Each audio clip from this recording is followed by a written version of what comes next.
All right, this lesson is the final lesson on the unit waves.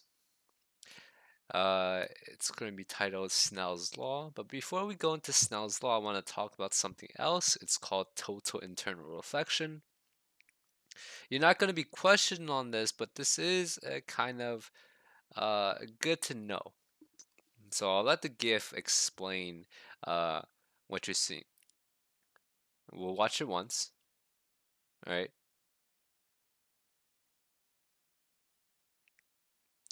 So, just to give you a bit more context, the blue half is water. So that's water. The blue half is water. And the right half is air. And so this is the surface. Right? So that's the surface. And so if you're shining light at a certain angle and you want to get it into air, there exists an angle that no light can penetrate. Right? And we call that the critical angle. And so the critical angle for water into air is 48 degrees. Any angle higher than 48 degrees, light will not be able to pass through water into air. So this is total internal reflection, right here. So this is refraction, where light goes into air. This is the critical angle. And then past the critical angle is total internal reflection. So no light can pass through. All right. And these GIFs explain it as well. I'll wait for the bottom left GIF to restart. So focus on the bottom left GIF. So right here, there's a laser being shined through this prism, or it's not actually a prism, it's a semicircle. So a laser is being shined through that semicircle. And you see at a certain angle, the light goes straight through and refracts. But as you increase the angle at which you shine the light, right, as you increase the angle, what happens is that there's a total internal reflection. So exists an angle that no light can pass through this and this gets reflected backwards. So there's only the angle of reflection here, but no angle of refraction. So again, this is called total internal reflection. Also, if you take a look on this bottom right hand GIF, this is also total internal reflection. All right, also total internal reflection. This is also how optical fibers work, how your internet fibers work. The waves are in these fibers. No light can pass out of these fibers. No light can pass into these fibers. And that's how you get high speeds, right? You cannot lose any of the information that exists on these waves. I mean, there's going to be some loss, but not a whole lot. All right, so that's total internal reflection. So that now we get to the actually important part of this lesson, and it's called Snell's law. So there's a way, and Snell's law is basically a way for you to calculate, well, if I know the angle at which I shine my light into another medium, then I know the angle, then I also know the angle at which it will be refracted. So again, if you're confused about what this graph means, the interface, this line in the middle, is the barrier between two mediums. For example, let's say medium 1 is air and medium 2 is water. Let's think of the ocean, right? So there's air above the ocean. And let's think of the ocean as a perfectly still, like no waves, no splashing around. So if you shine a light from air into the ocean, what's going to happen is that the light is going to refract. The light is going to refract. And so there's an angle of incidence and an angle of refraction. So this dashed line in the middle, is an imaginary line. It's an imaginary line which we call the normal line. And the normal line is perpendicular to this barrier, to this boundary, right, to the surface. And so the angle of incidence, incident light, angle of incidence is equal to your angle of reflection. And this right here is your angle of refraction. Alright, so and the formula for that is n1 sine theta 1 is n2 sine theta 2. So if you know 3 of these variables, you can figure out the 4th variable. Right? And so and so on your reference table, it should be on the 5th page. You should see all these formulas on the 5th page. All right, it even tells you that your angle of incidence, the angle at which your light comes in, is equal to the angle at which the light is reflected. It's actually just in there. This is something we did yesterday, the previous lesson rather. So let's actually get to solving these questions, right? So the speed of light in a piece of plastic is 2 times 10 to the 8 meters per second. So your speed of light in this plastic is 2 times 10 to the 8 meters per second. And you notice speed of light in a vacuum. So the speed of light in a vacuum is 3 times 10 to the 8 meters per second. Well, how do I know? It's on the first page of your reference table if you don't want to figure that out. It is on the first page of your reference table. Why is this eraser not working?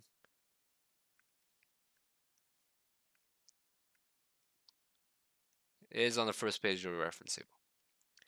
So, and the question wants you to find out, well, what is the absolute index of this plastic, right? What is the absolute index of refraction of this plastic? Now we go back to our reference table, and when you use a formula that I did not discuss, it's right here. N is equal to C over V. And so if you take a look, I'm sorry, C, if you take a look on the right hand side, C is the speed of light in a vacuum. All right, C is the speed of light in a vacuum, and V is your velocity of speed, and N is your index of refraction. So there's an easy way to figure this out. Well, we can use that formula right there. So N is equal to C over V. N, which this, for consistency's sake, let's just label that C, because C is the speed of light in a vacuum. So the speed of light is 10 times 10 to 3 times 10 to the 8 meters per second. And the velocity of the light in plastic is 2 times 10 to the 8 meters per second. And the number you're going to get is 1.5. 1.5. It's 1.5. Because the 10 to the 8s cancel out, and then you're left with 3 divided by 2. 3 divided by 2 is 1.5. And the units cancel out as well. So the answer is D. So for this type of question, you're going to use this formula right here. N is equal to C over V. That's all you're going to do.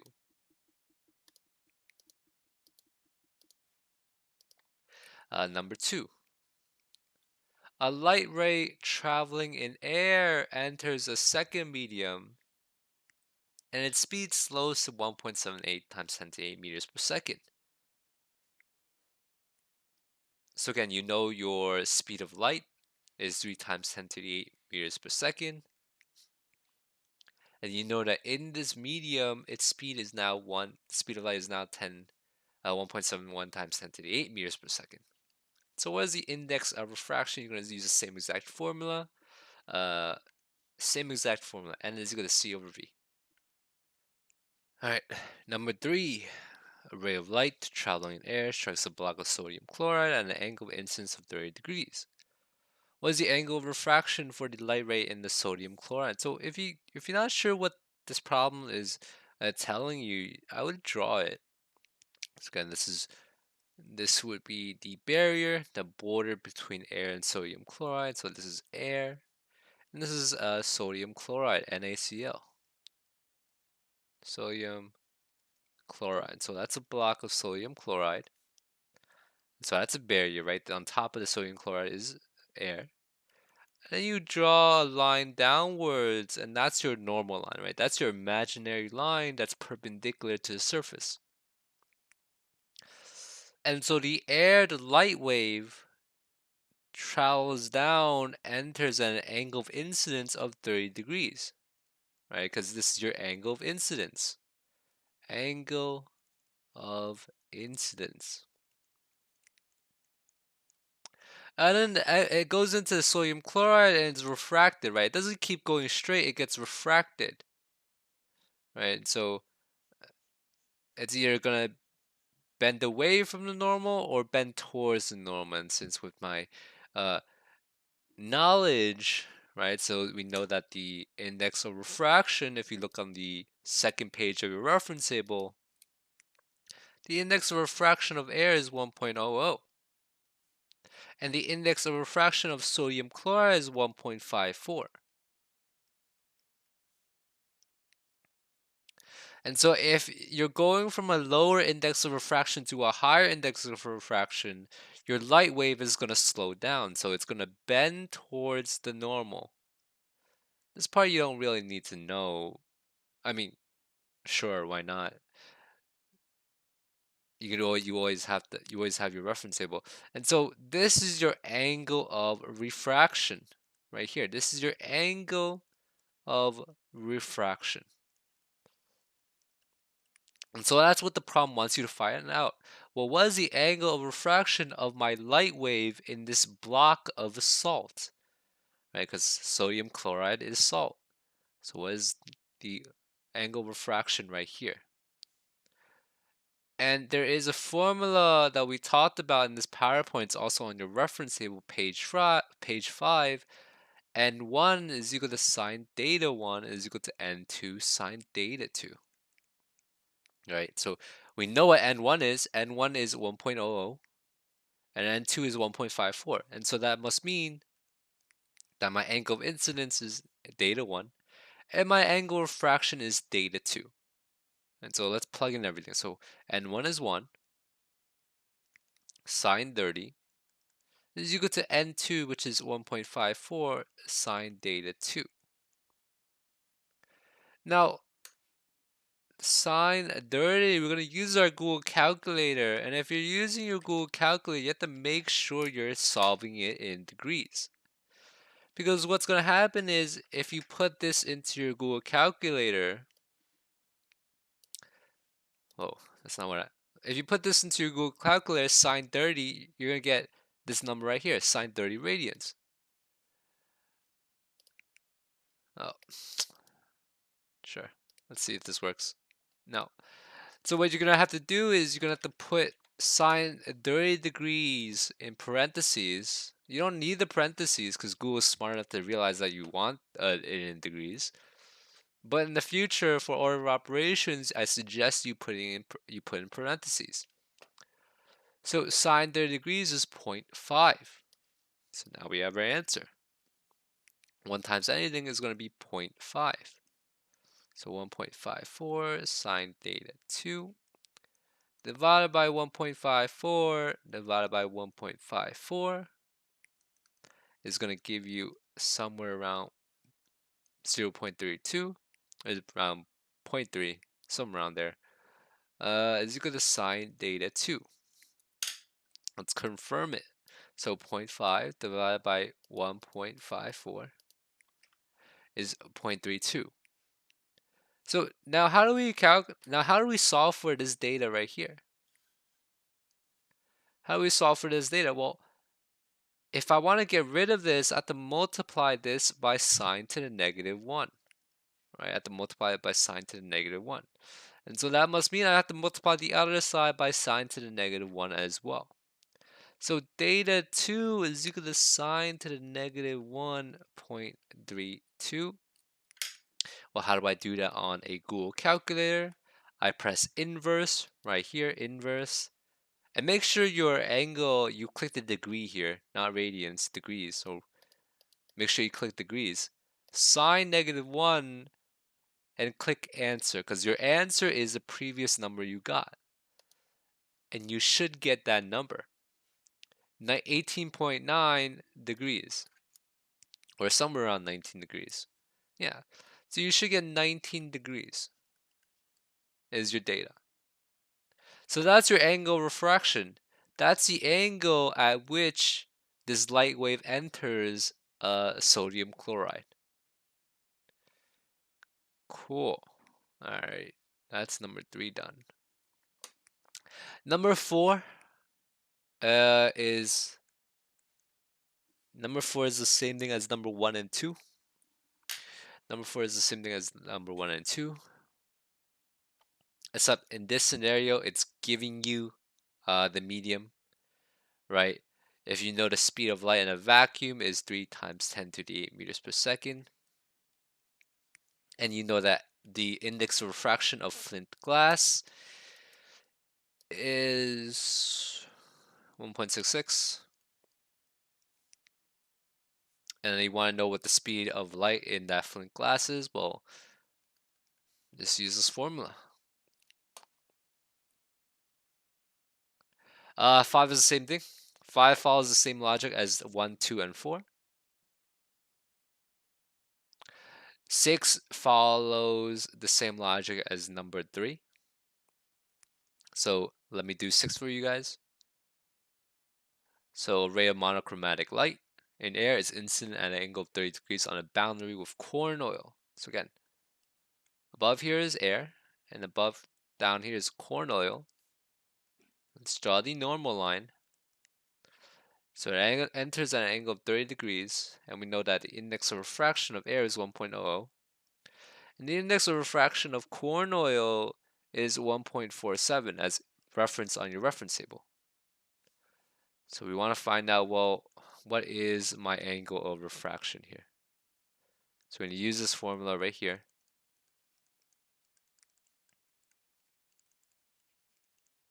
I would be careful with, I'll just do it with you guys. So 30 degrees. Let me see if 1, 2, 3, 4.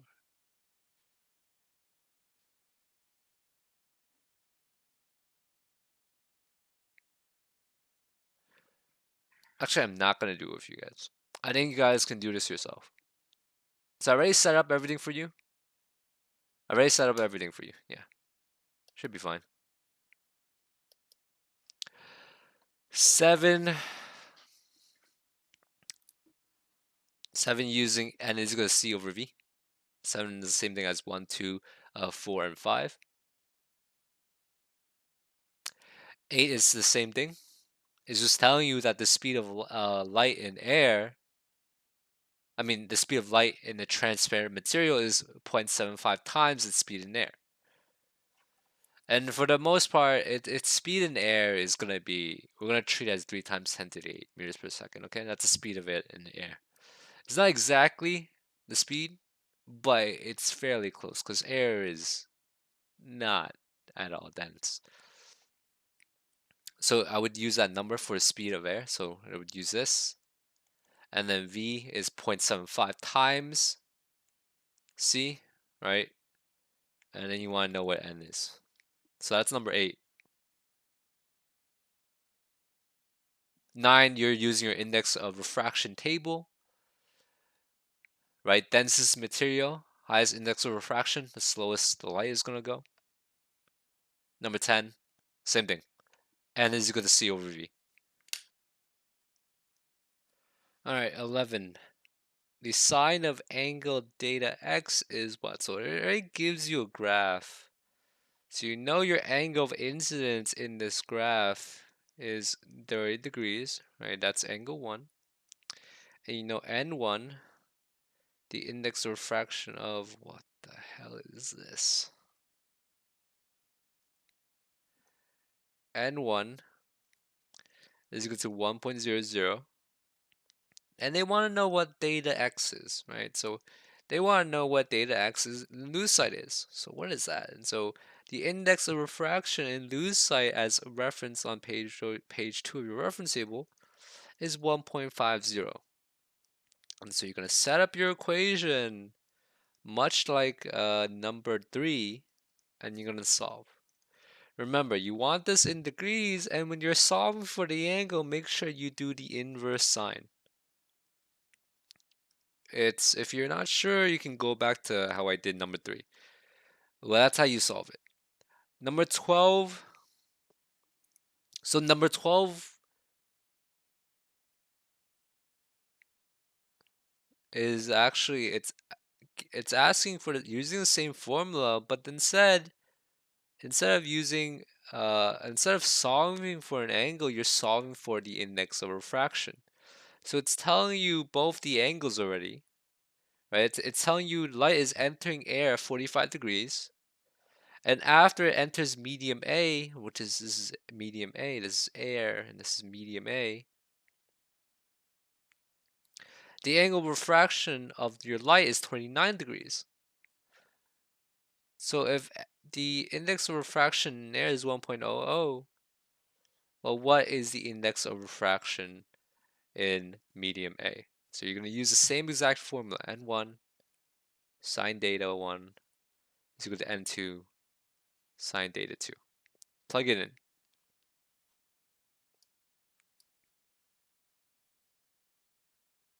Number 13 is the same thing. Yep, same thing. Number 13 is the same thing. But instead, it's flipped upside down. So air is actually on the bottom. So n2 is going to be air, and theta 2 is going to be 60 degrees. And n1 is going to be what you want to find out, and theta 1 is 30 degrees. All right. Cool.